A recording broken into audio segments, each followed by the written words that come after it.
Mga boss, react ang mga taong pinaasa sa 20 peso per kilo na bigas at hanggang ngayon, pinapaasa pa rin ni Bongbong Marcos. Mga boss, may 4 years na si PBBM at ang kanyang pangakong 20 pesos na per kilo ng bigas mula nung siya tumakbo bilang Pangulo ng Pilipinas sa mga kampanya pa lang mga boss, no, ay ito yung kanyang number one main goal at sinusulong.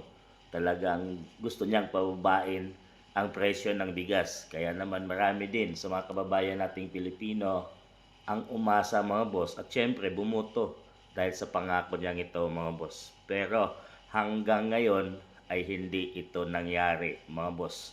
Nangyari ito sa mga kadiwa na inilagay niya pero sa mga piling lugar ng Pilipinas at hindi yun pang matagalan mga boss. Hanggang ngayon ay di ko alam kung may kadiwa pa.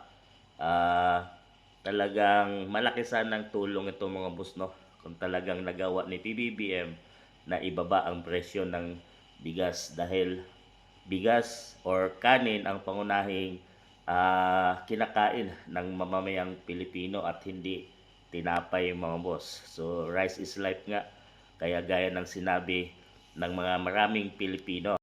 At yan mga boss, so, posibleng mabot sa 70 peso per kilo ang bigas dahil sa krisis sa Middle East. So hindi nga mapigilan na ni PBBM mga boss. Ang 20 pesos nga ay hindi niya magawang sundin or gawin. At eto, di niya rin mapigilan tong 20 peso per kilo ng bigas mga boss na talagang naapektuhan. Hindi lang bigas, kundi ang langis na pangunahing pangailangan din ng mamamayang Pilipino dahil halos kailangan natin na gasolina kung may sarili kang sakyan or namamasada ka para sa pang-araw-araw na hanap buhay din ng mamamayang Pilipino. So talagang marami na yung naapektuhan ng mamamayang Pilipino at halos di na kaya yung mga bilihin ngayon dahil sa taas ng bilihin na halos di masolusyonan ng administration mga boss dahil sa wala ng budget siguro ang bansang Pilipinas dahil balitang nilagay na sa mga malimaleta mga boss ang mga pera para pamigay sa kung sino ng mga politiko mga boss.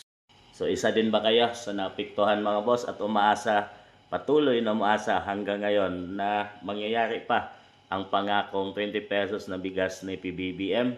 So yan ang ating abangan mga boss dahil mayroon pa siyang 2 years para gawin at patunayan kung talagang may isang salita ang ating Pangulo ng Bansang Pilipinas na gawin niya ang pangako niya mula noon na marami pang taong umaasa. Kayo mga boss, umaasa pa rin ba na mangyari ito?